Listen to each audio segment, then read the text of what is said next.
Bonsoir à toutes et à tous. Les Britanniques nous menacent d'un référendum. Le couple franco-allemand est bien poussif. Qu'on le veuille ou non, la France est seule au Mali et la crise continue de ravager les pays du sud de l'Europe. Ce soir à Paris, un débat d'intellectuels européens a pour thème l'Europe ou le chaos. Ils réclament plus de fédéralisme, en quelque sorte, l'union politique ou la mort. Alors, nous faut-il plus ou moins d'Europe et surtout laquelle? C'est l'objet de ce mot croisé en direct dont je vous présente les invités. Stéphane Le Foll, ministre de l'Agriculture, de l'Agroalimentaire et de la Forêt. Marine Le Pen, présidente du Front National. Bruno Le Maire, député UMP, ancien ministre de l'Agriculture et ancien secrétaire d'État aux Affaires européennes. Et enfin Emmanuel Todd, historien, démographe et essayiste. Je vous rappelle que vous pouvez suivre cette émission sur Internet en streaming, sur le site plus.francetv.fr et la commenter sur notre page Facebook et sur Twitter. Certaines de vos réactions seront diffusées à l'antenne. L'Europe n'est pas en crise, elle est en train de mourir. C'est le début de l'appel lancé par un certain nombre d'intellectuels européens réunis donc ce soir à Paris. Stéphane Le Foll, vous êtes un Européen convaincu, vous revenez de Bruxelles. Sérieusement, pensez-vous que l'Europe est en train de mourir ? Je reviens de Bruxelles, donc je constate que l'Europe n'est pas en train de mourir. Il y avait un Conseil européen, j'ai pu constater que l'Europe continue de fonctionner. J'ai l'habitude de voir un certain nombre d'appels d'un certain nombre d'intellectuels, souvent sur l'Europe, le fédéralisme. Je connais, mais en même temps, je pense que c'est pas comme ça qu'on fait avancer l'Europe. Et pour ce qui est du fédéralisme ou de l'idée d'un saut qualitatif pour l'Europe, il n'y a qu'une question qui est posée pour moi depuis très longtemps, quand j'étais vice-président du groupe socialiste au Parlement européen. Je considère que pour faire ce saut, il faudra qu'à un moment ou à un autre se pose la bonne question, c'est-à-dire celle d'une ressource propre pour le budget de l'Europe. Le jour où nous aurons une ressource propre, qui sera décidée à l'échelle européenne, pour l'intérêt européen, à ce moment-là, il y aura un saut politique qui pourra se faire. Après, on peut toujours discuter des institutions, du fédéralisme, de plus ou moins de fédéralisme. Tout ça, ça peut permettre d'écrire de beaux articles, mais ça ne fera pas avancer le projet européen. Pour moi, il est là, elle est là la question, elle est là la clé. Je vous pose la question autrement. L'Europe va-t-elle si mal que ça ? L'Europe traverse Il y a beaucoup d'éléments qu'on va détailler ce soir qui laissent entendre que oui. Mais bien sûr, on ne peut pas dire que l'Europe soit dans une forme étincelante. Il n'y a qu'à regarder les résultats économiques et globaux, et on sait que la crise que nous traversons est profonde. On sait aussi, et il n'y a pas si longtemps, et j'y reviendrai, ce qui a été dit sur la fin de la zone euro et de l'euro a été dépassé. C'est-à-dire que l'Europe a été capable de sortir de cette crise, en tout cas de trouver des mécanismes qui la stabilisent. Maintenant, il faut préparer l'avenir, c'est-à-dire retrouver de la croissance, de l'investissement. Marine Le Pen, êtes-vous d'accord avec Bernard-Henri Lévy quand il nous dit que l'Europe se meurt ? Permettez-moi d'abord de considérer que cet homme a perdu toute crédibilité et que Bernard-Henri Lévy puisse encore être à la tête de quoi que ce soit. J'avoue que c'est quelque chose qui me sidère. Quand on a vu ces agitations fébriles à Benghazi et qu'aujourd'hui il vient se plaindre que la France est seule au Mali, le moins qu'on puisse dire, c'est qu'il a quand même le don de la contradiction, ce garçon. Il a poussé les responsables politiques à aller soutenir les fondamentalistes islamiques en Libye, et notamment à Benghazi, qui était le centre des djihadistes. Et aujourd'hui, il veut qu'on combatte les mêmes djihadistes au Mali. On va revenir sur la situation au Mali. Laissons ce personnage de côté. Ma question, c'est est-ce que l'Europe se meurt ? Je pense que l'Europe, ça veut rien dire, si vous voulez. L'Europe se meurt. Non, l'Union européenne se meurt. L'Europe et l'Union européenne, c'est pas tout à fait pareil. L'Union européenne est une construction politique et économique qui a été voulue à marche forcée par nos dirigeants, systématiquement maintenant contre l'avis du peuple français, qui ne suit plus cette construction, qui ne s'y reconnaît plus, qui ne la trouve plus démocratique, qui considère qu'elle nous coûte beaucoup plus que ce qu'elle nous rapporte, qui a une défiance de plus en plus importante à l'égard de cette construction. Et nos élites, eh bien, continuent à forcer le pas et à faire comme ils l'ont fait d'ailleurs par le passé avec le communisme. On disait ça marche pas. Ils disaient oui, mais c'est parce qu'il n'y en a pas assez. Bon, l'Europe c'est pareil. L'Union européenne ne marche pas et à chaque fois on nous dit c'est parce qu'il n'y en a pas assez. Il faut encore plus d'Union européenne. Et puis il y en a et moins ça marche. Bon, eh bien il va falloir qu'ils admettent leur erreur parce qu'à un moment donné, sinon les peuples vont finir une nouvelle fois par leur dire ce qu'ils pensent, c'est-à-dire qu'ils n'en veulent plus, comme ils l'ont dit en 2005. En quelques mots pour ce début d'émission, Bruno Le Maire, de quoi l'Europe est-elle malade ? Je crois que pour beaucoup de gens, l'Union européenne ne sert plus à rien. Elle ne sert plus à rien parce qu'elle ne crée pas d'emplois, elle ne protège pas contre les délocalisations, elle n'empêche pas la désindustrialisation du pays, elle ne protège pas contre certains investissements étrangers, elle n'empêche pas les afflux d'immigrants illégaux sur nos territoires. Donc on se dit, mais à quoi ça sert ? Pourquoi est-ce qu'on poursuit le projet ? Si encore on avait une vision politique commune, vous parliez du Mali, on n'est même pas capable d'aller ensemble se défendre contre les islamistes fondamentaux. De la même façon qu'en 2003, quand je travaillais aux côtés de Dominique de Villepin, vous aviez la Grande-Bretagne et l'Espagne qui disaient qu'il fallait que les Américains menaient la guerre contre l'Irak, et puis l'Allemagne et la France de l'autre côté qui disaient surtout pas la guerre en Irak, c'est une erreur. Donc comment voulez-vous qu'une construction politique qui ne rapporte rien concrètement aux gens, ou dont les gens ne voient pas ce que ça leur rapporte, pour les protéger, pour leur apporter des emplois, pour leur offrir des perspectives pour leurs enfants, et dont on ne voit pas le sens politique, quel est le projet politique commun, puisse encore séduire. Donc s'il y a un message, moi, que j'ai à faire passer ce soir, c'est qu'il est urgent de construire une autre Europe. Si on veut que les peuples s'y retrouvent, il faut une autre Europe. On ne peut pas continuer comme ça. Emmanuel Todd, on joue à se faire peur en imaginant la fin de l'Europe ? C'est la fin de l'Europe, continent, de nations qui ne se font plus la guerre, ça je ne crois pas du tout que ça va finir. Je crois que c'est vraiment absurde de dramatiser. Je crois que ce qui se termine, c'est un certain type de conception économique de l'Europe. C'est-à-dire que le libre-échange, effectivement, ne protège pas. Je pense que Bruno Le Maire faisait allusion à ça sans employer le terme exact. Et puis surtout, actuellement, je veux dire, de façon centrale, l'euro est un échec. C'est-à-dire qu'on est, l'euro, c'est une erreur tragique des classes dirigeantes européennes. En un certain sens, c'était un beau projet, mais ça ne pouvait pas marcher. En fait, moi, j'avais écrit des choses là-dessus très tôt. En fait, les nations européennes sont diverses, les modes de fonctionnement des peuples sont divers, les économies sont diverses, et je veux dire, c'était appelé à échouer. Et donc maintenant, on vit, l'Europe est devenue une sorte de inversée, et l'euro est devenu une chose folle. Et je veux dire, ce qu'a dit Le Foll est très caractéristique de ça. C'est-à-dire qu'il a présenté la survie de l'euro, en fait, comme un succès, etc. L'euro ne marchera jamais. Je suis prêt à engager toutes les prédictions possibles. Sauf à ce qu'on décide qu'il marche. Voilà, sauf à ce qu'on décide qu'il marche, même en ce moment. Je me souviens du temps où j'étais étudiant à Sciences Po et on avait un cours sur la monnaie, on nous apprenait que la monnaie était un truc qui devait servir à l'activité économique, la facilité. Mais maintenant, la monnaie de l'Europe est un truc qu'il faut sauver. C'est-à-dire qu'on doit sacrifier toutes les économies au fonctionnement de notre monnaie. Donc je crois il va falloir avoir le courage de se débarrasser de ce truc. Emmanuel Todd a posé d'emblée, on va dire, la question de l'euro. Si vous le voulez bien, on va y revenir, je vous le promets. Il y a 4 parties importantes dans cette émission, mais je souhaite qu'on puisse prendre les dossiers un par un. Et je sais que vous avez envie de lui répondre, mais on commence quand même par l'élément de la semaine dernière qui a marqué beaucoup de Français. En l'occurrence, David Cameron promet un référendum aux Anglais pour qu'ils puissent décider du maintien ou pas de la Grande-Bretagne, du Royaume-Uni, au sein de l'Union européenne. Bruno Le Maire, est-ce que c'est une menace sérieuse ou juste une forme de chantage ? Je vous dis là aussi les choses très simplement, parce que je pense que quand on parle d'Europe, il faut peut-être revenir à des choses simples. Si les Britanniques veulent sortir de l'Europe, ils prennent la décision et sortent de l'Europe. Mais nous n'avons pas à dépendre des desiderata, des ultimatums de nos amis britanniques. L'Europe, c'est pas entrée, plat, fromage ou dessert, et puis chacun choisit ce qui lui plaît en fonction de ses intérêts nationaux. C'est un projet collectif. Or, ce qui manque aujourd'hui, c'est que justement, on n'est pas d'accord sur ce projet collectif. Et on est arrivé au point où on ne peut plus continuer comme ça. Vous ne pouvez plus continuer sans vous dire, est-ce qu'on a une politique industrielle commune ? Est-ce qu'on protège nos industries ? Vous parliez effectivement de libre-échange en Chine. Quand il y a des industries émergentes, on les protège. Aux États-Unis, quand il y a des industries émergentes, on les protège. En Europe, on les expose. Et donc les Britanniques nous expliquent, nous on va prendre ça, parce que ça nous intéresse, et puis ça on le laissera, et puis on va négocier tous ensemble ce qu'on prendra ou ce qu'on ne prendra pas. Eh bien moi je dis non à M. Cameron. Je dis que l'Europe c'est un tout.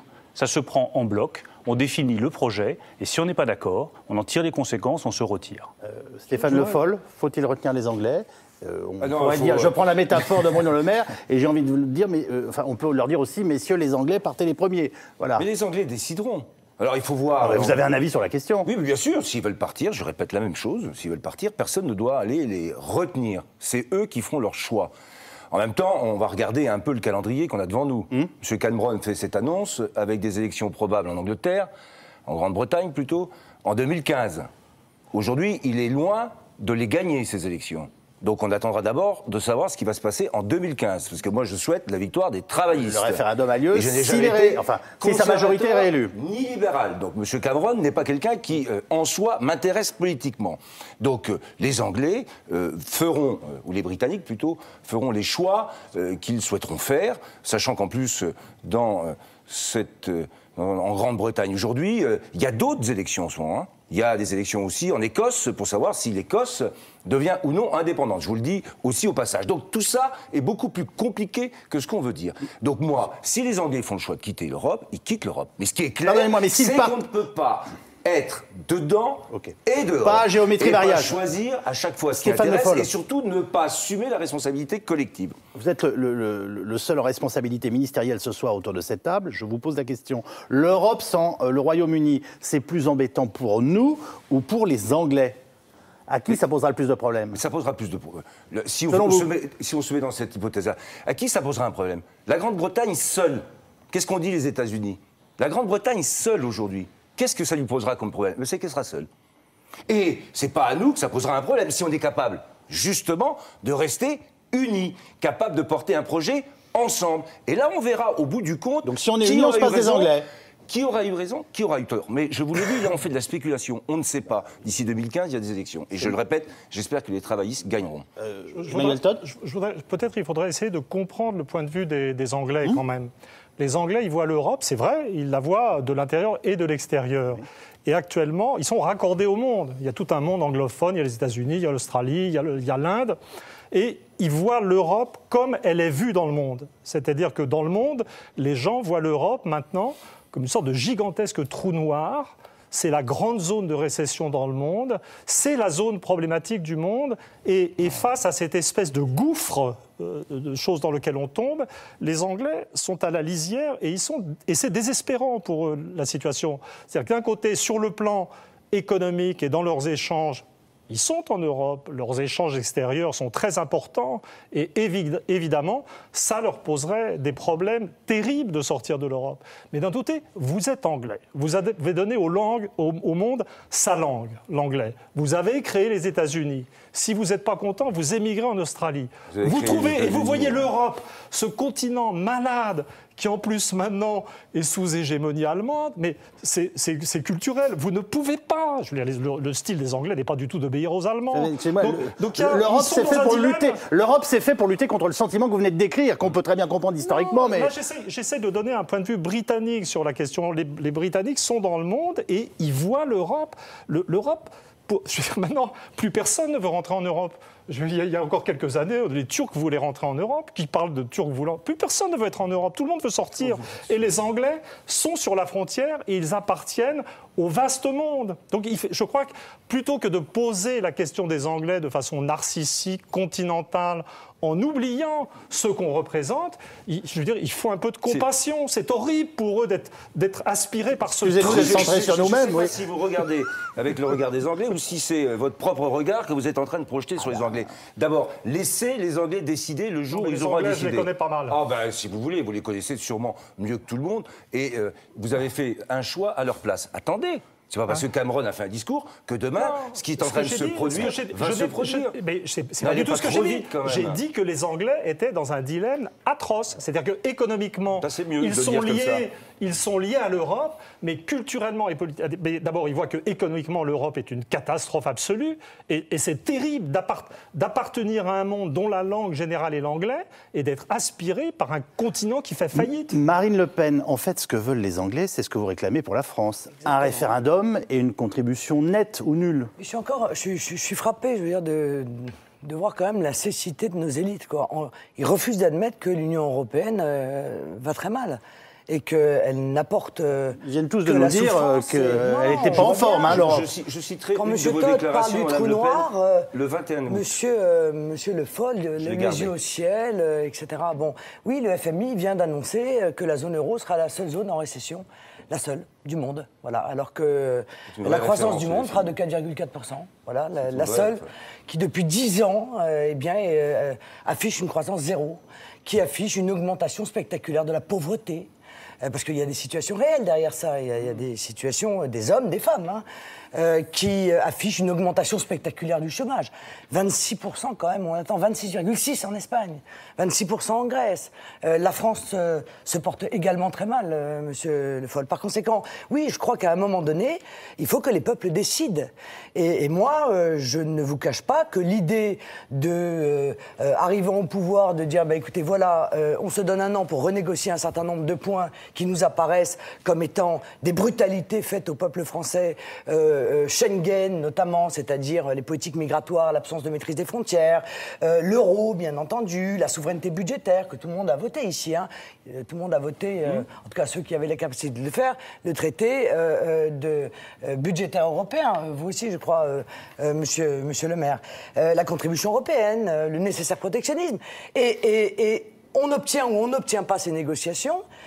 Et un an plus tard, eh bien, les Français décident effectivement par référendum si les négociations obtenues leur vont, sont suffisantes, ou si eh bien, les négociations qui n'ont pas été obtenues ne doivent pas les pousser à tourner le dos à, encore une fois, une machine à broyer. Parce qu'aujourd'hui, l'Union européenne, que ce soit sur le plan économique, sur le plan social ou sur le plan international, est juste une machine à broyer. Est-ce que ça veut dire que le rêve européen, Bruno Le Maire, c'est ça aujourd'hui, une association où chacun compte à l'euro près ce qu'il donne et ce qu'il reçoit? Je ne vous dis pas que c'est anormal, je vous demande si c'est ce qui est censé faire porter le rêve européen. On est là, au bout du chemin. On est au bout du chemin. L'Europe aujourd'hui n'apporte plus au peuple, et je pense en particulier au peuple français, ce que le peuple français est en droit d'attendre de l'Europe. Des emplois, de la croissance, un mieux-être, une forme de protection. Donc il faut changer. Ça, je crois que sur ce diagnostic, on peut tous être d'accord. On ne va pas continuer comme c'est depuis des années en disant tout va très bien, Madame la Marquise. Ce n'est pas la vérité. Mais pourquoi est-ce qu'on en est arrivé là? Pas parce que l'Europe a voulu intervenir sur tout. C'est parce qu'on n'a pas été capable de s'unir sur un certain nombre de choix politiques. On a tous fait, à 17, pour prendre juste la zone euro, des choix économiques radicalement différents. Vous avez l'Allemagne qui a dit on va être compétitif, on va avoir les meilleurs produits au monde, on va faire de la qualité, on va exporter. Ils n'en sont pas si mal portés que ça. Puis vous avez d'autres pays, Marine Le Pen citait l'Espagne. L'Espagne, elle a fait le choix de renoncer à son industrie, d'affaiblir son agriculture et de tout investir sur les services et l'immobilier. C'était une erreur majeure. Elle a fait le choix de s'endetter massivement. C'était une erreur majeure. Ce qu'on paye aujourd'hui, c'est notre incapacité à nous, Européens, de nous mettre d'accord sur une politique industrielle commune. C'est notre incapacité à nous, Européens, à nous mettre d'accord sur une politique d'innovation. Pourquoi est-ce que vous avez, par exemple, un critère obligatoire de dépenses publiques, mais vous n'avez pas un critère obligatoire d'investissement, d'innovation pour les budgets nationaux? Peut-être qu'on se porterait un petit peu mieux. C'est ces questions-là qu'il faut se poser maintenant. Qu'est-ce qu'on veut pour l'Europe demain? Moi, je suis convaincu que si on fait ce choix commun, qu'on sait ensemble où on veut aller, l'Europe peut se redresser. Comme je souhaite qu'on puisse tourner quand même la page du référendum, Stéphane Le Foll, vous seriez d'accord pour un référendum, vous? Mais aujourd'hui, c'est pas parce que M. Cameron... On ne peut pas ne pas y penser, les Anglais ont posé la question. Oui, même si c'est un chantage, c'est fait. La vraie question qui est posée aujourd'hui, là, dans le moment où on est, c'est d'arriver à se redresser et à fixer des objectifs suffisamment clairs pour l'Europe, pour pouvoir donner à chaque pays la capacité de redresser sa propre économie. On est dans une crise, je vais la rappeler quand même, qui a été extrêmement forte, qui est liée peut-être à des choix qui ont été faits dans différents pays, différents, on est bien d'accord. Aujourd'hui, ce qu'il faut faire, au travers d'un pacte de croissance, comme l'a souhaité François Hollande, eh bien, redonner à l'Europe cette capacité de se tourner vers l'avenir. Mais moi, ce qui me frappe dans le débat, là, dans l'entrée de débat, c'est ce côté, l'accablement. Il faut accabler. Et c'est les Cassandres qui parlent. Je voudrais simplement dire à Marine, c'est ce qui se passe au présent. Le Pen, écoutez donc, à Marine Le Pen, on parle pas du futur, on parle du présent. Le 21 août, elle a annoncé la fin de la zone euro. Oui, et il fallait en sortir.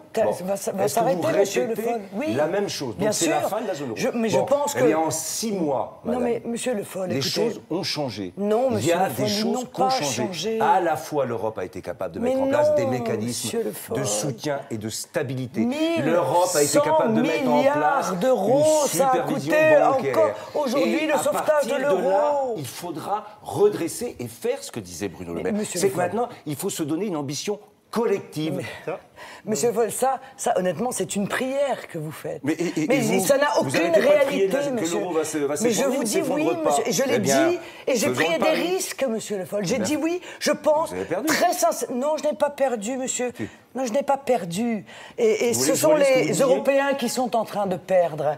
Nos élites refusent d'admettre que leur construction monétaire est une erreur majeure, est un échec total. Alors, on essaye de sauver l'euro. Et depuis des mois et des mois, on sauve l'euro. 1100 milliards d'euros, ça a coûté le sauvetage de l'euro. Et il n'est pas sauvé, monsieur Le Foll. Et encore aujourd'hui, un certain nombre d'économistes très sérieux sont en train de dire « Il y a une bulle, ne vous fiez pas à cette petite amélioration passagère, car en réalité, l'euro est vicié. Dès le départ, ça, votre conviction, son ADN est vicié, mais à l'évidence. » Ça me gêne de le dire, mais c'est également la mienne. Mais et donc, oui, je maintiens tout à fait la déclaration que vous venez de rappeler. Emmanuel Todd, et après je clôt quand même le chapitre référendum, même si vous filez sur l'euro. Mais je crois que sur le diagnostic général concernant l'Europe, je m'excuse d'avance si je suis un peu long, on est un peu en deçà de la vérité. C'est-à-dire ce qui a été dit sur l'incapacité des Européens à s'entendre désormais, à se protéger, tout ça est vrai, mais je crois que c'est autre chose. On ne se rend pas compte que l'Europe a changé de nature. Vous savez, une métaphore m'est venue en tête, c'est la métamorphose de Kafka. Vous savez, ce fonctionnaire qui se réveille un matin transformé en cafard. Je pense qu'il est en train de s'y passer quelque chose du même ordre. L'Europe, c'était une sorte de projet magnifique de nations libres et égales, projet assez français dans son esprit. On est tous égaux, pour le Luxembourg un peu moins que les autres. Et puis on savait bien que la France et l'Allemagne jouaient un rôle directeur et qu'il y avait suffisamment de différends entre les Français et les Allemands pour que s'ils étaient d'accord, ça ne gêne personne au final. Mais il y avait cette idée de nations libres et égales. Et puis il s'est passé quelque chose insensiblement et puis qui s'est accéléré. D'abord, le libre-échange a fait de la concurrence internationale la règle du jeu, et bien entendu, cette concurrence s'applique en interne à l'Europe, puisqu'il n'y a pas de protection tarifaire. Et puis l'euro a créé une sorte de mécanique où certains pays à économie ou à industrie plus fragile, comme les pays latins en gros, les pays du Sud et la France, ne vous pouvez plus utiliser leur technique habituelle d'ajustement qui était la dévaluation face à la capacité des Allemands à contrôler leur propre salaire et à se concentrer, comme l'Allemagne sait si bien faire. Et en fait, ce qui s'est passé ces dernières années, c'est ça l'histoire de la Grèce, c'est ça cette histoire de tous ces ministres français qui vont à Berlin pour savoir ce qu'ils vont faire. L'Europe a cessé d'être une association de nations libres et égales, c'est devenu le contraire, c'est-à-dire un système formidablement hiérarchisé, avec des parias, les Grecs, avec des Latins du Sud dont on parle d'une façon méprisante, avec des Français qui sont là en brillant seconde l'Allemagne en espérant que ça ne va pas leur tomber dessus, et avec une puissance hégémonique centrale. C'est-à-dire que l'Europe, qui était un univers de liberté et d'égalité qui s'accordait assez bien avec les conceptions françaises, est devenu un univers de hiérarchie et de domination. On est bien loin. Et la vérité de ce qui se passe en Europe, c'est pas juste que les Européens n'arrivent pas à s'entendre, c'est que l'Allemagne est en train de réaliser son équilibre économique en bouffant ses partenaires européens. La réalité, c'est que l'Allemagne, c'est pas le couple franco-allemand politiquement, on peut se faire tous les bisous qu'on veut. La réalité de la situation économique, c'est que l'industrie allemande est en train de bousiller ce qui reste d'industrie française. Ça n'est pas fait avec malice, ça n'est pas fait méchamment, mais l'Europe est devenue un concept destructeur. Donc on est en deçà de la réalité quand on dit juste « ça ne marche plus, on n'arrive plus à avoir des projets collectifs ». Il y a un projet collectif, si on veut, centralisé, c'est la destruction des plus faibles. Alors vous allez m'obliger du coup à venir au couple franco-allemand un peu plus tôt que prévu. On parlera du Mali ensuite, mais juste quand même un commentaire avant qu'on aborde ça. Stéphane Le Foll, c'est à Davos, on a vu très complice quand même Angela Merkel et David Cameron, appelant d'une seule voix une Europe plus libérale. Ils ont l'air de très bien s'entendre. Alors, qui gagne la partie dans cette histoire ? Mais c'est une bataille. On est isolés, mais nous Français. L'Europe, contrairement à ce qui est dit, parce que l'autre hypothèse, qui serait la dislocation de l'Europe. Oui. Personne n'évoque les conséquences. Personne ne dit aux citoyens français quelles seraient les conséquences d'une sortie, d'un éclatement. Parce que là, il y aurait suffisamment de conséquences négatives pour que tous ceux qui ne sont pas européens et qui ne l'ont jamais été puissent le laisser envisager. Mais par rapport à ce qui était dit, pays du Sud, la France, qu'est-ce qui est en train de se passer ? Évidemment, aujourd'hui, l'Allemagne a une position économique qui fait qu'elle elle a eu tendance, dans une crise qui s'est aggravée, à demander à d'autres pays de faire des efforts qu'elle considère avoir fait, elle, au moment de 2010. Ça s'appelle une position dominante parce qu'elle considérait l'exemplarité. Une position sur laquelle il faut, face à l'Allemagne, dire quelles sont les autres voies possibles. Ça a été le débat de la négociation qui a été engagé au-delà de la question du traité qui portait sur ce qu'on appelle la maîtrise des déficits budgétaires et de l'endettement. C'était de dire à tout le monde, et à l'Allemagne en premier, qu'on avait besoin aussi d'avoir un volet de croissance. C'est ce que nous avons fait en allant en Italie, pour remettre l'Italie dans le jeu et ne pas considérer justement que les pays du Sud étaient mis de côté. C'est ce qu'on a fait en allant en Espagne, en discutant avec les Espagnols, et c'est ce qu'on fait en discutant d'égal à égal avec l'Allemagne. Alors l'Allemagne cherche aujourd'hui aussi à trouver des alliés, et en particulier, je l'ai bien vu, et j'ai bien entendu ce que vous avez dit, avec Cameron. À nous d'être capables de proposer autre chose. Et dans le débat européen aujourd'hui, je ne crois pas que sur ce qui a été obtenu, nous n'ayons pas obtenu un certain nombre de choses que l'Allemagne n'aurait pas décidé toute seule. Marine Le Pen, que vous ont inspiré les noces d'or du couple franco-allemand? Non mais écoutez, moi ça fait des années et des années maintenant que, face quand même à leurs contradictions, les responsables politiques qui se succèdent d'ailleurs, hein, en tenant le même discours, nous expliquent que vous inquiétez pas, on va réussir à convaincre l'Allemagne et nos partenaires, par exemple, de mettre en place un protectionnisme européen. Combien de fois je vous ai entendu, et les uns et les autres, dire cela? Vous devez la vérité aux Français. En fait, ils n'ont pas dit, c'est des gens comme moi qui disaient ça. Sur le protectionnisme européen, c'est une idée que j'ai essayé de faire passer pendant une dizaine d'années, sans le moindre succès auprès des gens. Et alors, je le dis solennellement, j'ai l'occasion de le dire publiquement ce soir, j'y renonce. C'est une idée totalement inapplicable dans l'état actuel de mes enfants. Monsieur Todd, je voudrais pas ça faire existait, mais sauf que c'est Marine Le Pen qui avait la parole. Sur la politique agricole commune, on appelait ça la préférence communautaire. Jamais on nous a demandé d'effondrer nos frontières économiques intérieures en nous disant on va protéger les frontières extérieures de l'Europe. Ils ne le feront jamais. Et Madame Merkel à Davos a répété que le libre-échange devait aller plus loin encore. Par conséquent, arrêtons de raconter des coups aux Français en leur disant qu'on va mettre en place une protection aux frontières européennes. Ils ne le feront jamais parce que l'Allemagne ne le veut pas. À nouveau exister. Mais écoutez, non.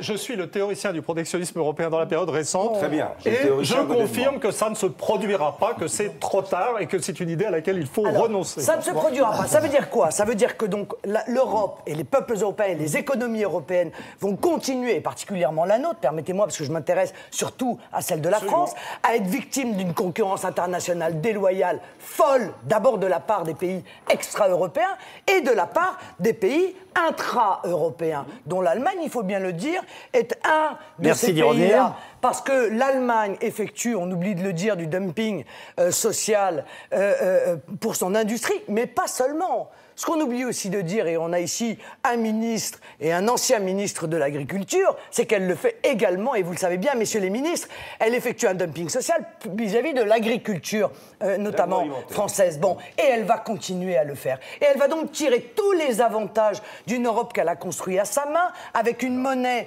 qu'elle a construite à sa main, et nous sommes les victimes expiatoires en train de faire semblant d'organiser ce qui nous dépasse. Bon, eh bien, je crois qu'encore une fois, le courage politique serait de dire nous n'avons plus du tout la possibilité d'influer en quoi que ce soit sur la ligne ultralibérale de l'Europe. Il faut donc maintenant mettre en place les conditions d'une protection de notre économie et retrouver la maîtrise, notamment, bien entendu, de nos frontières pour mettre en œuvre un protectionnisme national. Réaction de Bruno Le Maire, excusez-moi Stéphane Le Foll. Finalement, ce que vient de nous dire Marine Le Pen, c'est nous sommes d'une façon ou d'une autre sous domination allemande, et notamment sur le plan économique.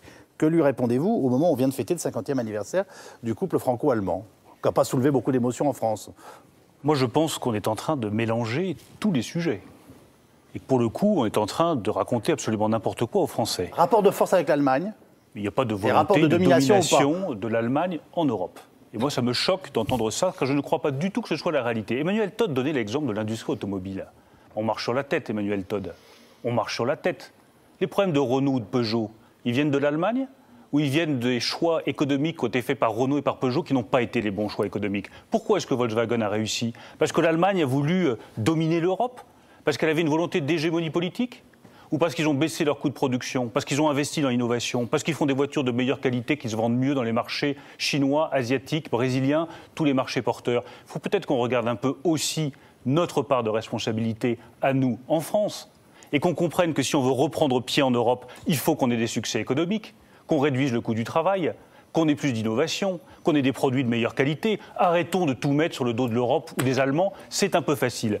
Deuxième remarque, sur le dumping. Mais c'est pas la flagellation, Madame Le Pen. C'est pas la flagellation. C'est pas mon genre, c'est pas mon type de beauté, je vous rassure. Je dis juste, regardons aussi ce que nous n'avons pas réussi à faire en France. Sur le dumping, là pour le coup, effectivement, il y a des comportements allemands que je n'accepte pas et à qui je l'ai dit à plusieurs reprises, on ne peut pas accepter que l'Allemagne embauche massivement dans l'industrie agroalimentaire, par exemple dans les abattoirs allemands, des ouvriers polonais ou hongrois, pour faire un boulot qui est dur. Je ne sais pas si vous êtes déjà allé dans un abattoir, mais c'est un boulot qui est pénible, c'est un boulot qui est difficile. Ils sont payés 6 € de l'heure. Et moi, j'accepterai jamais qu'en France, on paye nos ouvriers 6 € de l'heure pour être dans des abattoirs. Et donc il faut le dire aux Allemands et il faut négocier pied à pied avec eux pour qu'ils bougent sur ce sujet-là. Ils sont en train de bouger sur le salaire minimum. C'est bien la preuve qu'on peut faire bouger les choses. Troisième remarque sur cette question européenne et de protection. Oui, un protectionnisme européen avec la PAC. Et on n'aurait plus d'agriculture aujourd'hui en Europe s'il n'y avait pas eu la politique agricole commune. Est-ce qu'il faut faire la même chose pour l'industrie? Oui et 3 fois oui. Quand je vois par exemple les États-Unis d'Amérique qui commandent un avion ravitailleur pour leur armée, c'est Airbus qui gagne l'appel d'offres. Qu'est-ce qu'ils commandent comme avion? Eh bien des Boeing, parce qu'ils ne veulent pas d'Airbus et qu'ils protègent leur industrie. Si nous, on faisait la même chose en Europe, et quand on était capable de dire, on fait un appel d'offres, c'est Boeing qui gagne, mais on prend quand même Airbus parce que c'est européen et qu'on défend les emplois européens et qu'on défend l'industrie européenne, là, on aura progressé. Mais regardons quand même les choses avec un tout petit peu de lucidité sur notre situation nationale. Avant de donner la parole à Emmanuel Todt, quand même, réaction de Stéphane Le Foll, avec quand même cette question, c'est Jean-Luc Mélenchon a trouvé une formule pour résumer ce qu'on est en train de se dire. Il dit, concernant les rapports franco-allemands, il y en a une qui tient le guidon, la main sur le frein, et l'autre qui pédale. C'est ça le nouveau tandem, en l'occurrence Angela Merkel et François Hollande. Il a raison, il y a un peu de vrai dans ça? Non, on est dans des situations qui sont différentes. Les négociations sont difficiles, ne serait-ce que sur les perspectives financières pour l'Europe et le budget de la politique agricole commune, si on veut parler de ça. Et là, il y a une bataille. On a déjà fait progresser. Et si on n'était pas là, la France, pour faire progresser le budget de la politique agricole, le président de la République, si on n'avait pas passé des accords avec les Italiens, les Espagnols, avec les Polonais, avec d'autres, pour essayer de poser le défi qui est d'autres, on n'aurait pas déjà ce que nous avons obtenu. Et il faut obtenir encore. Mais bien sûr qu'il y a des différences aujourd'hui et qu'on a aussi à nous-mêmes faire les choix stratégiques pour redonner à une industrie française qui a perdu des parts de marché en Europe et dans le monde, pour lui redonner cette capacité à investir et à préparer l'avenir. Mais je voudrais juste dire une chose. Le décrochage entre la France et l'Allemagne, puisque c'est de ça dont on parle, quand est-ce qu'il a eu lieu? Est-ce qu'il a eu lieu quand on a accru et approfondi l'Europe, ou est-ce qu'il a eu lieu avant? Moi, je me souviens très bien qu'un franc, il fallait 3 francs pour un Deutschmark, qu'on disait que les Allemands venaient en vacances en France avec une monnaie qui était supérieure à la nôtre. Et ça s'est passé dans les années 70. Donc, et à un moment où il y avait le franc, et il y a un moment où il y avait le Deutschmark. Donc après, on renverse toute l'histoire. Mais l'histoire, quand on la regarde, objectivement, le décrochage, il s'est fait avant. Et en même temps, quand on regarde l'avenir, c'est ce que j'ai regardé, en termes démographiques, je me suis aperçu, dans les projections, qu'en 2030, la France aurait 71 millions d'habitants, quand l'Allemagne en aurait 77 millions. On est donc aussi, nous, porteurs, à la fois d'une volonté et d'un avenir, à condition d'y croire. Parce que si c'est simplement pour aligner tous les soirs, c'est la catastrophe, il n'y a plus rien à faire, il faut sortir, il faut aller ailleurs, moi je vous le dis, là oui, on va faire en sorte que notre pays perde sur tous les tableaux, et européens et mondiaux. Ça tombe bien parce qu'il se trouve que Emmanuel Todd est entre autres démographe. Oui, démographe et anthropologue. Alors, dans ce que... Je ne suis rien de tout ça. On peut très bien vivre sans. Absolument, mais apparemment, on a de plus en plus de mal, les politiques ont de plus en plus de mal à gérer l'Europe en n'étant ni historiens, ni démographes, ni anthropologues, parce qu'ils ont une formation économique de base qui leur permet de comparer Renault, Peugeot, etc. Et c'était très caractéristique dans ce que disait Bruno Le Maire, une sorte de vision de l'économie qui est détachée de la culture. Donc, si on pense que l'économie existe en elle-même et qu'on peut transformer n'importe quel travailleur en n'importe quoi, je veux dire qu'on peut faire d'un ouvrier français qui a un certain niveau de qualification la même chose qu'un ouvrier allemand, on ne comprend pas l'échec de la construction monétaire européenne. La réalité, c'est qu'une économie, c'est fondamentalement une population qui naît, qui est élevée, et puis qui se met au travail, et qui, dans le travail, est capable de faire ce qu'on lui a appris avec ses niveaux de qualification. Et il y a une réalité historique de l'Allemagne que les élites françaises feraient bien d'accepter. L'Allemagne a un niveau, je dirais, de formation industrielle, de tradition industrielle et une certaine capacité d'autoprotection économique qui est un phénomène culturel qui n'a pas son équivalent en France. C'est-à-dire la technique de gestion... Ouais, ils feront toujours mieux que nous.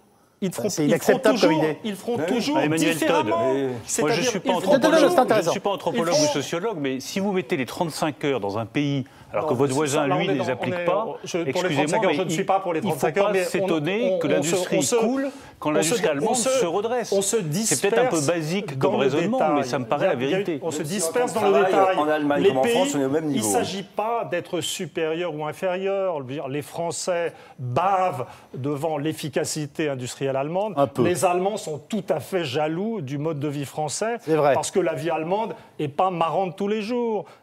Être juste efficace industriellement, ce n'est pas un but dans l'existence. C'est quand même les Français qui trouvent l'énergie de faire des enfants, c'est tout à fait exact, et de se reproduire. Excusez-moi, ce sont les enfants qui vont régler notre problème? Non, parce que je suis toujours stupéfait quand c'est un beau projet d'avenir, mais... Stéphane Le Foll fait une erreur dramatique que j'ai longtemps commise. C'est-à-dire qu'il se dit, et probablement on se dit, j'ai longtemps dit des choses comme ça que je qualifierais d'inexactes maintenant parce que je ne veux pas être trop méchant avec moi-même. Je dis, oui, les Allemands, ils sont à 1,4 enfants par femme en indicateur de fécondité du moment. Et puis les Français, nous, on est à 2 enfants. Et puis, on est bon en bébé, en gros. Donc on a une meilleure pyramide des âges. Et puis en telle année, on sera, etc. C'est pas comme ça que ça va se passer du tout. Parce qu'il y a une réalité de la masse industrielle allemande qui fait qu'effectivement, il y a des problèmes de reproduction, mais le système existe avec une telle puissance que simplement, il ira chercher les immigrés dont il a besoin. Donc, à un certain niveau, on a parlé des travailleurs agricoles sous-payés, mais le jour, et c'est bientôt, où l'industrie allemande manquera d'ingénieurs dans ses usines, elle viendra nous piquer les types qui sont formés dans les grandes écoles scientifiques françaises. C'est-à-dire, ça ne sera pas, on pourrait appeler ça le service du travail non obligatoire, si vous voulez, si on a une conscience historique un peu ironique. Mais ne vous faites aucune illusion. C'est-à-dire, le fait que la France fait plus d'enfants ne rééquilibrera pas de soi. Ça sera un avantage que si la France retrouve la vérité. La vérité, c'est que la bonne gestion de l'économie française, c'est ce qu'on a découvert, ne peut pas se passer de l'autonomie monétaire. C'est-à-dire que la France doit retrouver sa monnaie pour être capable de dévaluer, pour être capable de faire baisser le coût du travail d'une façon pragmatique. Et il faut cesser d'être des espèces de nationalistes. Il faut arrêter. C'est ça qui est difficile. Les gens ne comprennent pas qu'une monnaie plus faible peut les avantager. Ce qui me permet de clore ce débat, je vais dire, sur les rapports franco-allemands avec Marine Le Pen. Je peux vous poser une question, parce que tout à l'heure, on évoquait le référendum. Je sais que vous voulez réagir, mais vous nous avez dit que vous étiez favorable au fait que l'on consulte enfin les Français sur ces questions. Et qu'on les écoute quand ils se sont prononcés aussi, parce que ça n'a pas été le cas en 2005. Très bien. Mais vous, personnellement, Marine Le Pen, s'il y avait un référendum, est-ce que vous voteriez pour quitter l'Europe ? Non, je ne peux pas vous répondre. Quitter l'Union européenne. Non, je ne peux pas vous répondre, parce que je vous dis que moi, si ce référendum intervenait, par définition, comme personne autour de cette table ne voudrait l'organiser, c'est donc que je serais arrivé au pouvoir. Et je me donnerais 1 an pour négocier tout ce qui m'apparaît comme étant profondément négatif dans l'Union européenne. J'y arrive, tant mieux. En l'état, je demande aux Français ce qu'ils en pensent. J'y arrive pas, les Français diront également ce qu'ils en pensent. Mais encore une fois... Excusez-moi, vous ne pouvez pas fuir cette question, c'est un thème sur lequel vous êtes en permanence. Je vous demande, est-ce que vous avez envie de sortir de... Est-ce que vous n'attaquez que l'euro ou est-ce que vous attaquez l'Europe? Ma question est simple et je pense que les téléspectateurs peuvent le comprendre.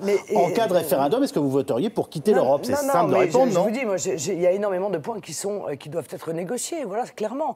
Moi, je n'admets pas que l'Union européenne ait des frontières totalement ouvertes, que ce soit sur le plan des flux de produits, c'est le problème du libre-échange, ou que ce soit les flux migratoires. Donc vous ne quittez pas l'Europe. Monsieur le maire en parlait tout à l'heure, ça c'est nouveau d'ailleurs, je l'entends avoir un discours extrêmement dur à l'égard de l'Union européenne, ça me réjouit, parce que je me dis que somme toute, il y a une lucidité nouvelle dans la classe politique française.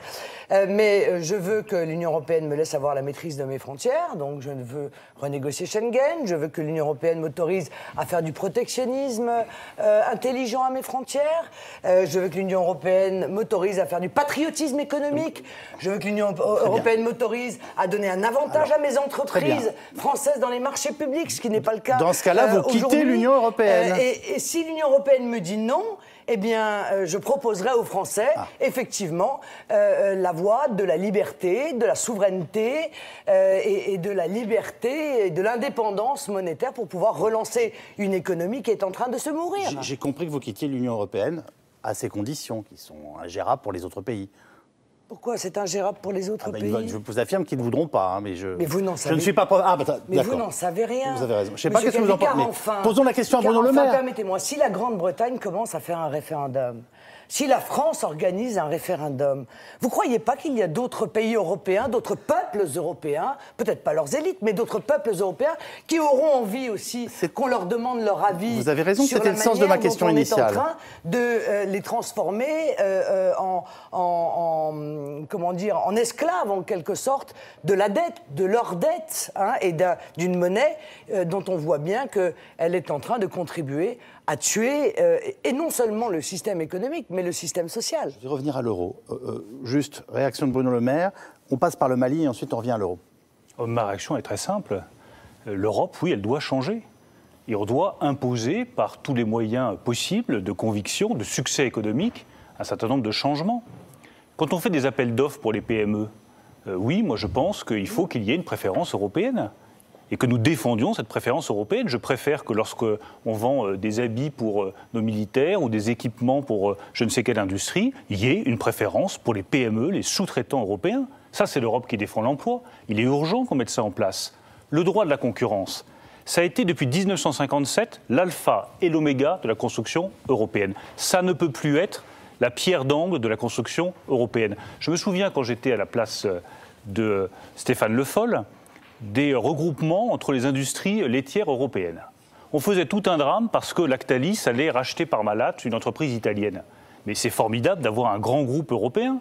On a cessé de nous mettre des bâtons dans les roues en disant c'est pas possible, il va y avoir une domination par un seul grand groupe laitier de tout le marché laitier européen. Mais c'est bien d'avoir des industries fortes. C'est bien d'avoir des champions européens pour résister face aux champions américains qui s'appellent General Mills. Donc si on ne modifie pas un certain nombre d'éléments structurants de la construction européenne actuelle, on va dans le mur. Toute dernière remarque quand même sur ce que disait Emmanuel Todd tout à l'heure. Moi j'ai été choqué par vos propos, Emmanuel Todd, je ne vous le cache pas. Ce que vous disiez revenait à dire les Allemands sont génétiquement doués pour l'industrie et les Français n'y arriveront pas. Et bien, je crois rigoureusement l'inverse. Je crois qu'il y a un génie français. Il y a une capacité d'inventivité française, y compris dans l'industrie. Il y a une capacité d'organisation, y compris dans l'industrie, qui fait qu'on peut réussir aussi bien que les Allemands dans le secteur industriel. Il n'appartient qu'à nous de prendre un certain nombre de décisions économiques qui nous permettront de réussir. Mais dans votre discours, Emmanuel Todd, et ça m'a surpris de votre part, on sentait comme une classification des nations en fonction des caractères que je trouve déplacée. Je voulais le dire parce que ça me choque. C'est mon travail. Moi, je ne suis pas politique. Donc, je ne suis pas censé dire aux électeurs français, vous êtes merveilleux, vous allez avoir la même monnaie que l'Allemagne, vous allez faire aussi bien que les Allemands. Ça, c'est un truc de politique qui ne veut pas vexer ses électeurs. Moi, je suis historien, je suis content d'être français et j'aime la France avec ses qualités et ses défauts. Et c'est de ça qu'il s'agit. Je ne parle pas de génétique, moi je suis spécialiste des structures familiales. J'ai écrit un bouquin qui m'a pris 6 ans, qui s'appelle L'invention de l'Europe, dans lequel j'ai fait une relecture complète de l'histoire européenne, je veux dire, en prenant, je dirais, comme axe d'approche, cette diversité des structures familiales, des modes de comportement, du rapport à l'autorité, à l'inégalité, qui permettaient d'expliquer la réalité de l'histoire européenne. Il faut être historien. À la limite, on n'a pas besoin... Est-ce que ça explique que les Allemands vendent mieux leur voiture que nous? Mais évidemment, en plus, il y a une chose dont on n'a pas parlé. On parle du protectionnisme européen. Pourquoi est-ce que les Allemands ne sont pas favorables au protectionnisme européen et pourquoi est-ce que les Allemands sont, entre guillemets, libre-échangistes? C'est pas comme les Anglais. Les Anglais sont des vrais libre-échangistes. Ils sont prêts à se suicider pour le libre-échange. Ils ont suicidé leur industrie pour le libre-échange. Et maintenant, ils sont effectivement dans une situation noire parce que la finance ne paye plus, etc. Les Allemands, c'est différent. Sur ce point-là, on sera plus d'accord. Je veux dire, dans la culture allemande, qui, je le répète, est une culture admirable, nous devons à l'Allemagne l'alphabétisation de l'Europe, par la réforme protestante, c'est l'histoire. C'est là-dessus que je travaille. Mais il y a dans la culture allemande une conception différente de la nation et de la solidarité nationale. Qu'est-ce que ça veut dire? Ça veut dire que si vous passez en régime de libre-échange en France, les Français, l'homme universel, super sympa, on achète n'importe quelle bagnole, n'importe quoi, en fonction du prix, de la qualité. Et d'ailleurs, on achète étranger parce que c'est sympa d'avoir des trucs étrangers. La culture allemande, c'est pas ça. C'est une culture de contrôle du voisin, de solidarité. Les Allemands chassent en meute. C'est un trait culturel. C'est pas joli, c'est désagréable pour la conception française de l'homme universel, mais c'est ça qui se passe. Et la vérité, c'est que le citoyen allemand, pas toujours, mais statistiquement, je veux dire, achètera allemand sans qu'on lui dise et hors règlement. Le Japon est pareil, ça s'étudie, c'est même structure familiale. C'est étrange qu'ils fassent parmi les meilleures voitures au monde, ce qui fait qu'on pourrait comprendre ce qu'ils aient éventuellement envie d'acheter pour les Japonais des voitures japonaises et pour les Allemands des voitures allemandes, sans que je veuille du mal à mon industrie automobile. C'est un processus qui s'auto-entretient. Ça donne un avantage de spécialisation. Il n'y a pas que ça. Et moi, je suis tout à fait capable. Mais vous regardez les taux d'alphabétisation de la France et de l'Allemagne en 1900. Les taux d'alphabétisation étaient supérieurs. La France a d'autres qualités. Le génie de la France, il n'est pas dans cette efficacité maximale. Et elle a besoin, pour se protéger, d'avoir sa propre monnaie. Pour vous faire sourire à cet instant du débat, nous arrivons à plus de la moitié, un tweet de Bruno Roger-Petit qui nous dit « Il y a plus de mots », il cite Stendhal bien entendu, « Il y a plus de mots d'esprit à Paris en une soirée que dans toute l'Allemagne en une année ». J'aimerais que ce soit vrai pour notre émission. Nous verrons tout à l'heure. Je vous ramène au Mali très sérieusement et ensuite on repartira sur la crise et l'euro. Il y a quand même un symptôme important de cette Europe, en tout cas qui peine à exister, c'est notre intervention au Mali. Stéphane Le Foll, on ne peut pas dire que la solidarité européenne nous ait émus aux larmes. Vous non plus? Mais on ne peut pas dire non plus qu'il aurait fallu attendre une négociation avec l'ensemble des pays européens pour savoir s'il fallait intervenir au Mali.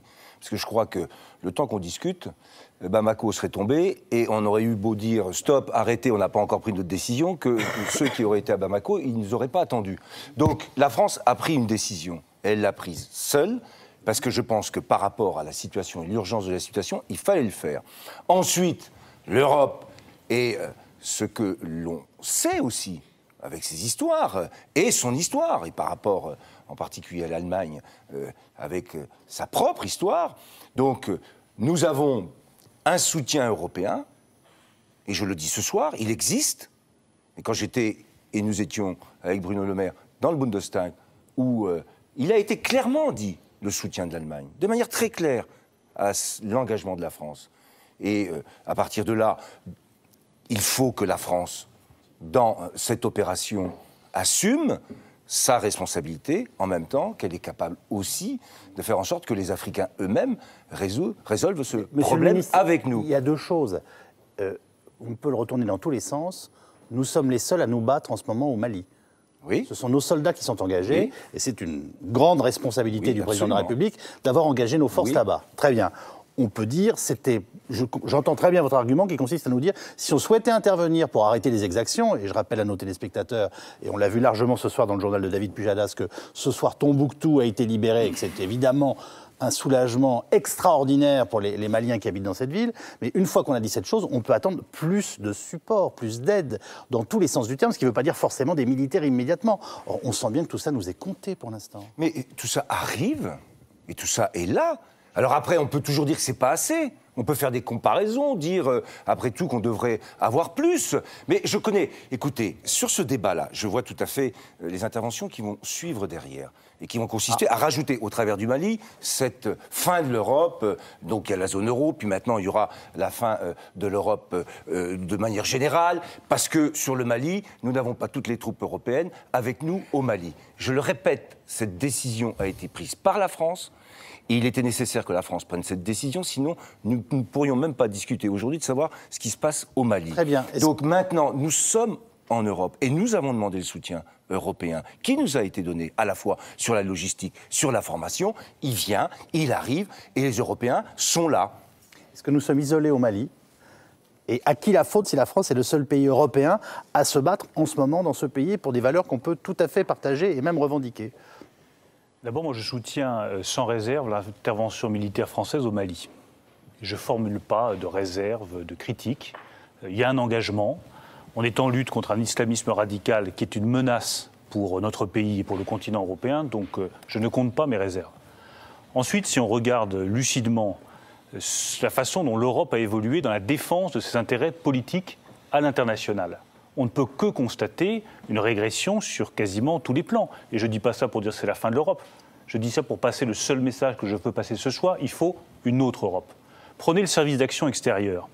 Quand il y avait M. Solana, il commençait à y avoir une ébauche de politique extérieure commune. M. Solana, il allait au Proche-Orient, il essayait de négocier la paix au nom de l'Europe. Ça existait. Mme Ashton, je n'aurais pas la cruauté de dire ce qu'elle représente aujourd'hui sur la scène internationale. Il y a quelques années, on parlait encore de défense européenne. On avait des projets de défense européenne. On avait la brigade franco-allemande. Il y avait des travaux. Elle est où aujourd'hui, la défense européenne ? Elle progresse comment ? Il y a quelques années, on avait mis sur pied EADS. On avait une industrie militaire européenne qui commençait à se développer, qui était forte, qui avait de beaux projets. Il y a quelques semaines, on a eu l'échec de la fusion entre EADS et le grand industriel, le britannique BAE Systems. Je le regrette, c'est une nouvelle régression. Donc à un moment donné, il faut simplement se poser la question, et là pour le coup c'est notre rôle de responsable politique, est-ce que l'Europe a vocation à être uniquement une zone économique, voire une zone de libre-échange, qui n'est pas capable de défendre ses industries, son économie, ses emplois, ou est-ce que c'est une zone qui défend son industrie, son économie, ses emplois, et qui en plus se fait une certaine idée de la paix dans le monde, des rapports de force internationaux, du respect du droit international, et qui se donne les moyens de faire valoir ses valeurs et ses principes. Eh bien moi je m'inscris résolument dans la deuxième option, mais il serait un peu temps, je crois, qu'on se secoue les puces. Une défense européenne commune, Marine Le Pen, est-ce que c'est devenu une nécessité, un doux rêve ou une abomination ? Moi le problème c'est que je ne comprends même pas les termes du débat. Depuis des jours et des jours, chacun est là, mais alors sommes-nous seuls ou nous sommes... Où est le problème ? Nous ne sommes pas une nation libre et souveraine ? Nous n'avons pas la possibilité d'aller intervenir lorsque nous pensons à la demande d'un de nos alliés historiques qu'il faut intervenir. On doit demander l'autorisation, on est obligé de faire un consensus avec qui d'ailleurs, qui n'a jamais existé. Et puis est-ce que c'est un succès obligatoirement d'être ensemble ? Moi je l'ai vu en Afghanistan, tout le monde y était. Excusez-moi, quand on voit les résultats, c'est quand même pas particulièrement brillant. Bon, visiblement, on s'avoue très bien tout seul au Mali, pour l'instant. Bon, voilà. Pour l'instant, on s'en sort plutôt bien. Moi, la seule chose que je regrette, c'est qu'on n'ait plus la capacité, en réalité, totalement d'être libre et d'être une nation souveraine qui puisse intervenir ainsi rapidement parce que le budget de la défense n'a eu de cesse que d'être contracté depuis des années, parce que le livre blanc en 2008 a prévu la baisse de milliers d'hommes, 7500 hommes en moins par an, jusqu'en 2020, jusqu'en 2014, ce qui est considérable. Bon, voilà, c'est ça le problème que l'on a aujourd'hui. Bon, l'Allemagne veut y aller, elle y va. Elle veut pas y aller, elle y va pas. Bon, parfait. Et puis peut-être aussi que les autres pays, après tout, qui sont intervenus en Libye, à eux, il n'a pas échappé cette contradiction tout de même. En Libye et en Syrie, on intervient pour soutenir les djihadistes, les fondamentalistes islamiques, et qu'au Mali, on les combat. Peut-être qu'eux, ils se retrouvent effectivement confrontés à des problèmes de contradiction par rapport à leurs opinions publiques. Bon, les dirigeants français, ça ne les dérange pas, eux. Ils sont amis avec les uns en Libye et ennemis avec les mêmes au Mali. Ça ne leur pose pas de problème. Moi, ça m'en a posé, je l'ai dit très clairement. J'ai été la seule, je crois, d'ailleurs, dans la classe politique française à le dire. Voilà, donc, moi, je crois qu'il faut que chaque pays garde une capacité de défense individuelle. Et d'ailleurs, souvenez-vous, M. Quilles, puisque que vous parliez tout à l'heure de l'Irak en 2003. M. Quilles avait proposé un porte-avions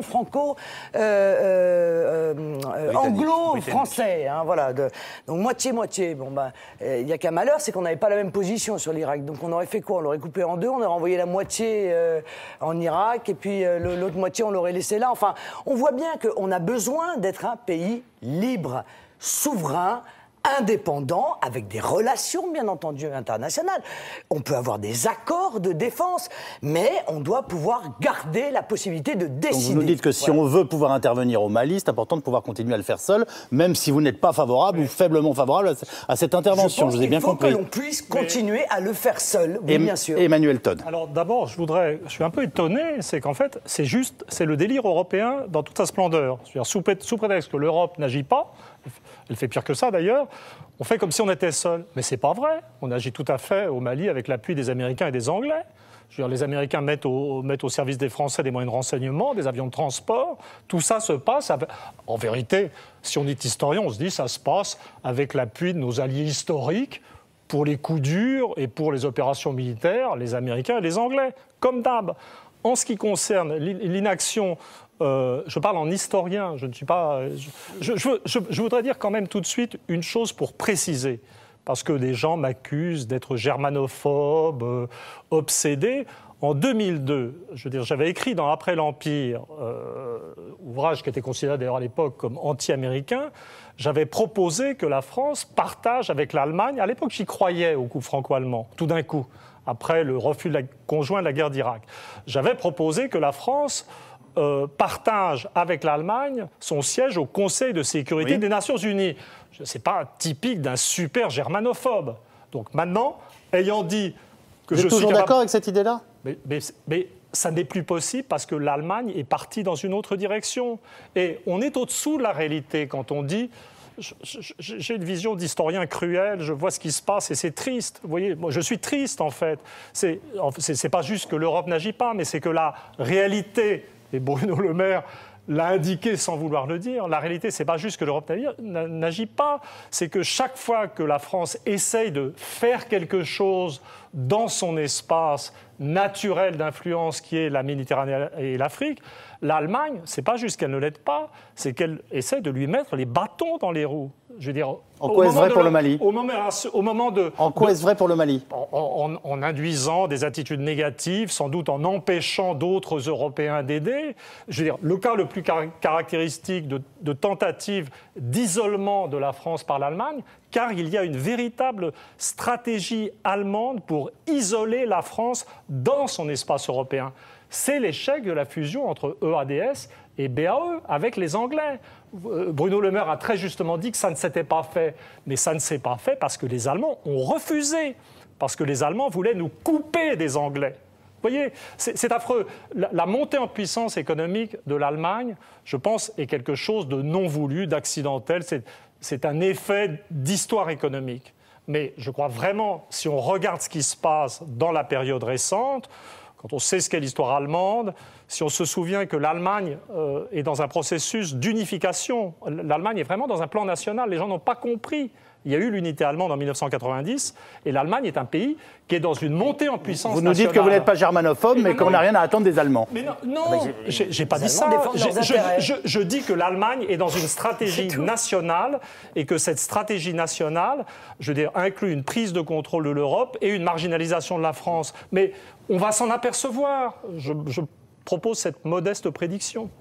En tout cas, je constate que sur la question du Mali, vous semblez nous dire que la France, finalement, même si l'on n'est pas forcément favorable à cette intervention, fait son travail. Le ministre Le Foll nous dit on est beaucoup moins isolé que vous ne le croyez. On verra ça dans les semaines à venir. Mais apparemment, cette intervention française en tant que telle ne semble pas vous choquer. On en revient au nœud du problème pour tous les eurosceptiques. On pourrait dire l'euro et les politiques d'austérité. Le quotidien économique Les Échos titre ce matin sur les premiers signes d'embellie de la zone euro. On voit les choses apparemment commencer à s'améliorer en Europe du Sud. Est-ce que ça vous surprend, Marine Le Pen ? Est-ce que vous y croyez ? Je vous vois souriante. Oui, ce sourire soit... Oui, annonciateur d'ironie. Non, c'est pas ça. C'est que je souris parce que, je veux dire, on a l'impression de revivre le même film, quoi, en permanence. Alors, il y a un petit mieux, il y a 0,1%. Là, ah, ça y est, on voit les signes, Anne, ma sœur Anne, ne vois-tu rien venir? Je ne vois que le soleil qui poudroie et l'herbe qui verdoie. L'Italie, l'Espagne et le Portugal empruntent moins cher. Oui, non, mais d'accord, mais encore une fois, et le CAC 40 se porte très bien. Sauf qu'encore une fois, il y a toute une série de gens qui vous disent, oui, mais tout ça est une bulle. Et probablement, la crise qui va arriver va être encore pire que celle que l'on a pu vivre. Bon, tout simplement parce que ça n'est pas possible que ça aille mieux, si vous voulez. Face à l'austérité qui est imposée à l'Espagne et à la Grèce, ça ne peut qu'aller plus mal pour une raison simple, c'est que l'austérité, encore une fois, est un frein considérable au développement de l'économie. L'austérité contracte l'économie, elle crée du chômage. Nous sommes quand même dans des pays dans lesquels il existe un tant soit peu un système de protection sociale. C'est donc ce système de protection qui va venir au soutien de l'aggravation du chômage, qui va donc entraîner une aggravation des déficits et donc une aggravation de la dette, etc., etc. Bon, on le sait. Alors, on peut toujours se cacher derrière son petit doigt, on peut dire mais non, on peut faire des prières, on peut faire la danse de la croissance, comme il y en a d'autres qui font la danse de la pluie. Voyons, on fait la danse de la croissance, on dit elle arrive, sauf qu'elle n'arrive pas, elle n'arrivera pas, et pendant ce temps-là, encore une fois, il y a des millions de chômeurs. L'Europe est devenue une machine à fabriquer des millions de chômeurs, des millions de pauvres. Et moi, je suis navré de vous dire que je ne vois pas ni le chômage arriver en 2013, contrairement à ce que nous dit le gouvernement, ni une croissance de 0,8, il n'y aura rien, il y aura zéro, voilà, s'il n'y a pas moins d'ailleurs en 2013, parce que c'est ainsi. Alors on peut toujours se raconter des coups, ou alors on peut changer les remèdes et s'apercevoir que les remèdes ultralibéraux qui sont imposés, cette feuille de route imposée par l'Union européenne, qui passe par une austérité massive, hein, eh bien, elle est mortelle, voilà, et qu'elle n'est pas la bonne solution. Je vous fais simplement remarquer que pour la première fois depuis 9 ans, l'Italie va afficher un excédent commercial, que les exportations ont progressé. Alors ça se fait au prix de difficultés faramineuses, nous en sommes parfaitement d'accord, pardonnez-moi, mais les exportations ont progressé de 4% en Espagne sur les 10 premiers mois de l'année, de 7% au Portugal et de 13% en Grèce, où tout va très mal, nous sommes d'accord pour le dire. Mais je ne veux pas vous dire que l'austérité, ça paye, mais... Ce que vous dites, je veux dire, en soi, ça ne veut rien dire. Je vais vous expliquer pourquoi. Pourquoi ? Parce que qu'a fait l'Allemagne en réalité ? L'Allemagne, elle n'a pas de SMIC, hein, elle n'a pas de salaire minimum. Ça veut dire qu'il y a 22% de gens qui ont ce qu'on appelle des petits salaires en Allemagne, il n'y en a que 6% en France. Moi, c'est pas non plus un modèle, tout le monde trouve que c'est un modèle fabuleux. Pour moi, ça n'est pas un modèle fabuleux. Bon, il y a des gens qui bossent pour 700 € par mois, ou par 600 € par mois, ou pour 400 € par mois. Alors évidemment, si demain en France, et comme dans d'autres pays, l'Union européenne nous pousse à le faire, on n'a plus de salaire minimum, et qu'on fait bosser les gens pour 400 ou 500 € par mois, eh bien, on va pouvoir obtenir un petit peu de cette dévaluation, en fait, qu'on ne peut pas obtenir parce que l'euro nous empêche de la faire. Voilà, c'est ça. Et on va donc pouvoir exporter un peu plus parce qu'on aura écrasé les salaires. Mais moi, ça n'est pas le modèle que je défends. Je ne veux pas ce modèle-là. Je ne veux pas être en concurrence avec les Marocains qui, sur le plan de l'agriculture, nous font concurrence parce qu'on a fait des accords de libre-échange, mais qui payent 5 € par jour leurs employés. Je ne veux pas être en concurrence avec des pays qui payent 200 € pour moi, c'est la course à l'esclavage, si vous voulez. Donc voilà, je réfute ce modèle-là. Réaction de Stéphane Le Foll. Non, mais moi, j'entends, ça fait depuis le début de cette émission, que Marine Le Pen ne cesse de dépeindre tout avec cette peinture noire qui sied d'ailleurs à l'hypothèse d'une autre politique qui serait celle que vous incarnez, qui a consisté à dire qu'il faudrait sortir de la zone euro, sortir de l'Europe, refaire des barrières protectionnistes, en oubliant d'ailleurs que nous-mêmes, nous avons des exportations, nous sommes imbriqués dans l'Europe et dans le monde. À partir de là, personne ne considère que l'austérité ou la maîtrise des déficits budgétaires, c'est un objectif politique. Mais aujourd'hui, quand les États empruntent pour faire fonctionner l'État, si vous avez des taux d'intérêt qui explosent, c'est votre capacité à financer les dépenses que vous évoquiez tout à l'heure, à la fois de dépenses de défense, d'éducation que vous remettez en cause. Donc on est obligé de faire deux choses. La première, c'est d'être sérieux dans la manière dont on gère les finances d'un pays et en particulier de la France. Et la deuxième, c'est de dire qu'on ne peut pas, et ça a été le défaut de la période précédente, régler le problème en n'ayant que comme seul objectif cette gestion des problèmes budgétaires et de l'endettement. Il faut aussi une politique de croissance. Et il faut y rajouter, dans le débat allemand, qui existe aujourd'hui, je vous le dis quand même, la question du SMIC, elle est posée par le SPD, et même au sein de la CDU aujourd'hui, ils commencent à se demander s'il ne va pas falloir passer par un SMIC. Nous avons besoin, en Allemagne, d'avoir un SMIC, puisque aujourd'hui, il n'y a pas de salaire minimum, sauf des conventions par branche, et il se trouve qu'en particulier dans l'agriculture, dans l'agroalimentaire, il n'y a pas de convention. Donc c'est une nécessité. Et ça, c'est un débat public et politique qui a lieu en Allemagne aujourd'hui. Donc, il faut à la fois être sérieux sur les objectifs globaux qu'on se fixe et en même temps être capable, et vous l'avez dit, de soutenir l'investissement, la croissance et de préparer l'avenir. C'était tout le débat qu'il y avait avec ce pacte de croissance, 120 milliards, plus le rôle de la Banque centrale qui a complètement changé. Pendant cette crise, on ne le dit jamais assez, complètement changé. Elle a apporté des liquidités. Maintenant, il faut qu'on mette tout ça au service d'objectifs, et ça, je suis d'accord, qu'il faut changer politique industrielle, politique agricole, politique agroalimentaire. Mais moi, je n'attendrai pas non plus simplement l'Europe. La France a aussi des outils et des moyens. La banque publique, son épargne, eh bien, on doit les tourner, cette fois-ci, vers l'industrie. Nous aussi. Réaction de Bruno Le Maire. Vous partagez ce début de... Enfin, on ne peut vraiment pas parler d'embellie, mais ce peu d'optimisme, le fait que M. Draghi, responsable de la BCE, nous dise qu'il doit venir ou qu'il espère la reprise au deuxième trimestre, et qu'on a des chiffres qui, pour la première fois, semblent aller dans un sens un peu plus positif, notamment concernant les pays du Sud. Et tant qu'on a plus de 3 millions de chômeurs dans son pays, M. Draghi peut dire ce qu'il veut, ça ne me rassure pas. Simplement, je voudrais qu'on n'oublie pas la responsabilité que nous portons tous sur la situation telle qu'elle est. Bien sûr qu'on est obligé de rétablir les comptes publics. Bien sûr qu'il faut redresser les déficits publics. On a dépensé de l'argent, en veux-tu, en voilà, en jetant par les fenêtres, pour des politiques sociales que nous n'avions pas les moyens de financer, droite et gauche confondues. Je mets tout le monde dans le même sac sur le manque de responsabilité budgétaire depuis des années, et puisque Mme Le Pen faisait de la poésie... Merci, non, mais c'est juste pour répondre à votre citation qui mettait un peu de poésie sur ce plateau. Comme disait La Fontaine, la cigale ayant chanté tout l'été se trouva fort dépourvue quand la bise fut venue. Et la bise, elle est venue. La bise, c'est quoi? C'est qu'à un moment donné, vous ne pouvez plus payer vos dettes, vous ne pouvez plus rembourser vos déficits. Il faut bien rééquilibrer les comptes. Oui, il faut en passer par là. Ensuite, on est face à un choix qui est un choix historique, effectivement. C'est quoi l'alternative? Soit on choisit la voie que propose Mme Le Pen, qui a le mérite de la cohérence.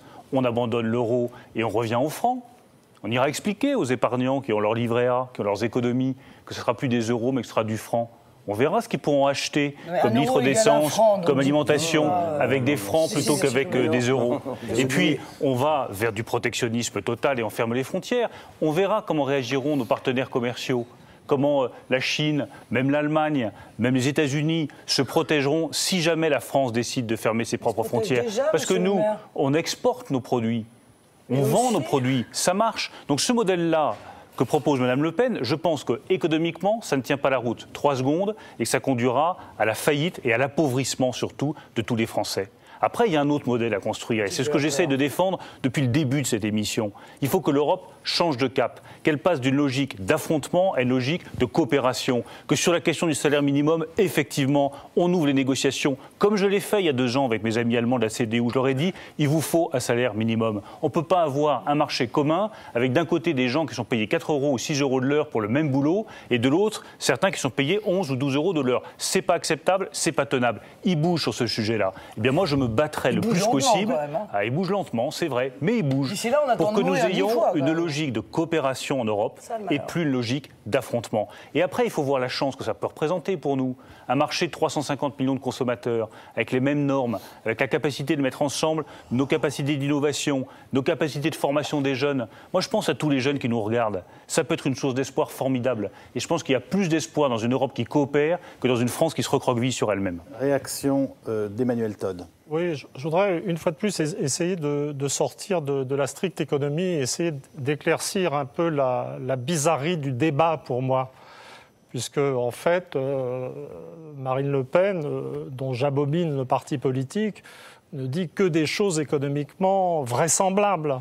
Et je voudrais essayer de dire, ce qu'il y a de vraiment triste dans la situation, qui ne relève pas simplement de l'économie. C'est-à-dire, ce qu'on est en train de vivre, les hommes politiques n'osent pas l'admettre parce qu'ils ne savent pas quoi faire, parce qu'ils sont perdus, parce qu'ils sont un peu lâches aussi et paresseux, c'est la faillite du rêve européen.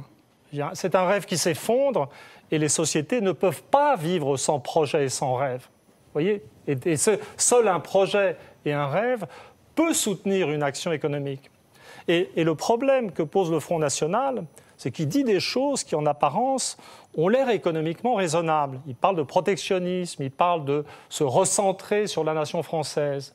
Mais là où la proposition du Front National est viciée, je dirais, et sans avenir, c'est qu'un recentrage sur un projet national, ça suppose un élément, je dirais, de rêve national et d'une nation grande et généreuse qui comprend tous les Français, y compris les immigrés et leurs enfants.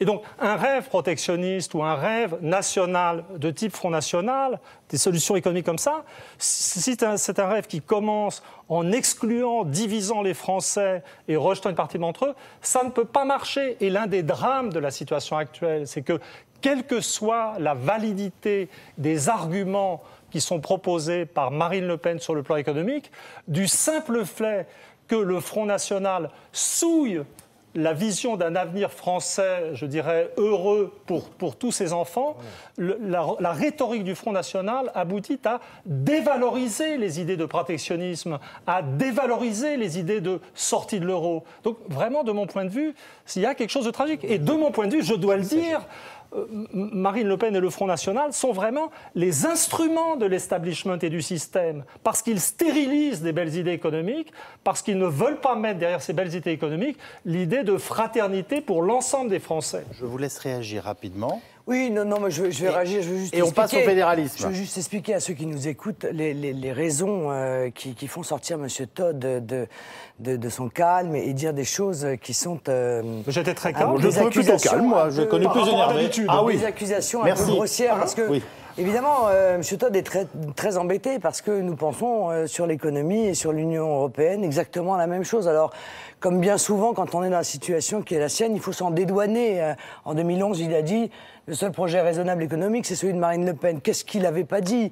Tout le monde lui est tombé dessus, ça a été épouvantable. Donc aujourd'hui, il doit se dédouaner en accusant le Front National de diviser les Français. Le Front National ne divise pas les Français. Il vous dit qu'il peut être parfois d'accord avec vous sur le plan économique, mais pas sur la finalité. Donc je réponds, le Front National... Le Front National... Donc, je ne vous crains pas. Alors, M. Todd, je vous réponds... Vous ne pouvez pas me souiller. Les gens savent très bien qui je suis. Il ne s'agit pas de me dédouaner.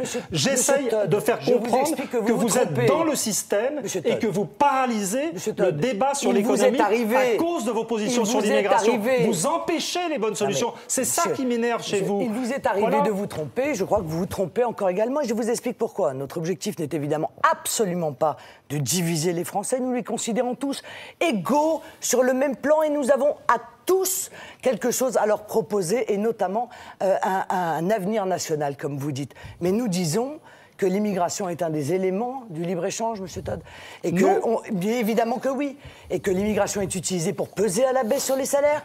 De la même manière, d'ailleurs, que l'Allemagne utilise l'immigration pour peser à la baisse sur les salaires. Et de la même manière que, et pourtant d'une manière différente, où les syndicats allemands se scandalisent de l'utilisation de l'immigration pour peser à la baisse sur les salaires de la part du gouvernement allemand, nos syndicats à nous, qui sont les complices du libre-échange, eh bien, ne s'en scandalisent pas. Voilà, c'est ça. Et vous, comme vous venez du communisme, M. Todd, je comprends bien que vous soyez en difficulté sur ce sujet-là. Vous vous souvenez que j'ai prédit l'effondrement du système soviétique? Je vous demande juste, bien sûr, mais ça n'empêche pas que vous veniez du communisme, oui ou non? Alors ça, c'est ma nature génétique. Mais c'est pas grave. Je propose qu'on fasse pas un débat sur Emmanuel Todd, quel que soit l'intérêt qu'il puisse avoir. On peut se tromper. Mais en revanche, lorsque vous indiquez que nous avons un projet de division, très objectivement, vous tombez dans la caricature qui est celle d'ailleurs que le système a cherché à faire du Front National pendant longtemps. Vous vous trompez. On a beaucoup critiqué, excusez-moi Emmanuel Todd, le fonctionnement actuel de l'Union européenne depuis le début de cette émission, parce qu'il y a un certain nombre de dossiers qui ne plaident pas forcément forcément pour un exceptionnel optimisme. Alors, une des questions qu'on peut soulever, ce sera la dernière, on va le faire assez rapidement, c'est de savoir s'il faut plus d'Europe, et notamment plus de fédéralisme. Alors, c'est un mot qui fâche, que certains assument, d'autres moins, mais en ayant le même projet, moi, je voudrais savoir très simplement si, selon vous, Stéphane Le Foll, l'Europe fédérale peut sauver l'idée européenne. Je vous ai répondu.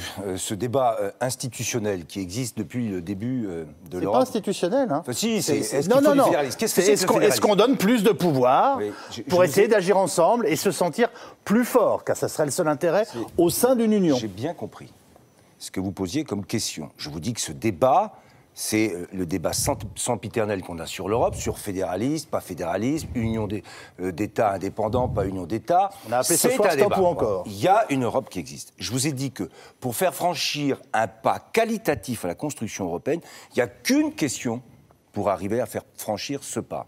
C'est est-ce qu'on est capable, au lieu de discuter aujourd'hui comme on le fait sur des perspectives financières, en se demandant ce que je donne au budget européen et ce que je vais en recevoir, et la France, de ce côté-là, a fait, avec le président de la République, œuvre européenne. Il l'a dit en arrivant à la négociation. Il n'est pas venu là pour négocier un chèque, il vient pour négocier un budget pour l'Europe.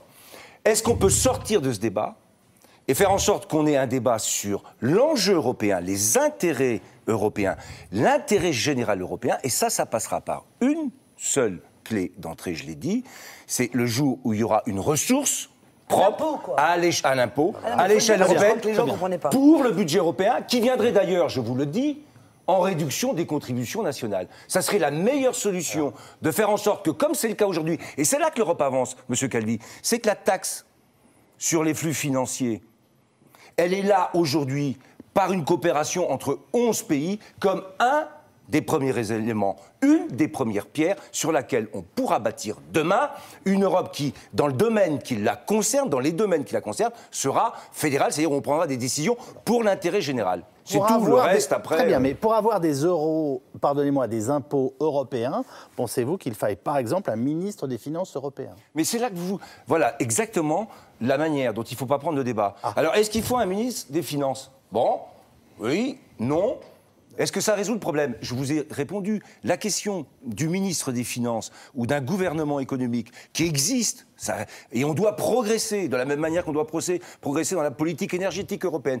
Mais il y a un élément majeur, c'est que si on reste dans des cadres financiers pour 7 ans, avec des débats comme on les a aujourd'hui, on ne progressera pas. Il faut qu'il y ait une ressource pour l'Europe. Et là, vous verrez qu'on fera des progrès énormes et rapidement. Dans votre dernier livre, Jour de pouvoir, qui va paraître, vous dénoncez aussi les technocrates de Bruxelles, les ministres marchands de tapis. Alors, je suis désolé, mais comment sortir de ce système que vous avez beaucoup alimenté, et certains pensent d'ailleurs avec talent, Bruno Le Maire ? C'est un conseil qui est bizarre d'ailleurs. Hein, oui, c'était un peu... Parce que quand même, je suis stupéfait de cette manière que vous avez de regarder tout ce que vous avez fait. Ou pas fait d'ailleurs. Stéphane Le Foll, quand vous aurez été 3 ans ministre de l'Agriculture, je suis sûr que vous reviendrez avec une vision différente de l'Europe.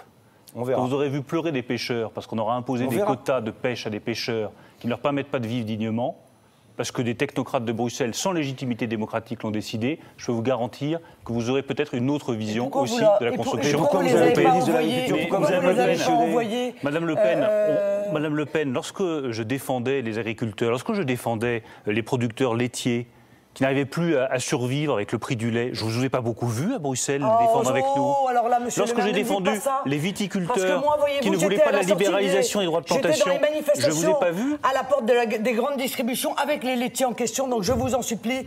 Mais Madame Le Pen, votre rôle de député européen...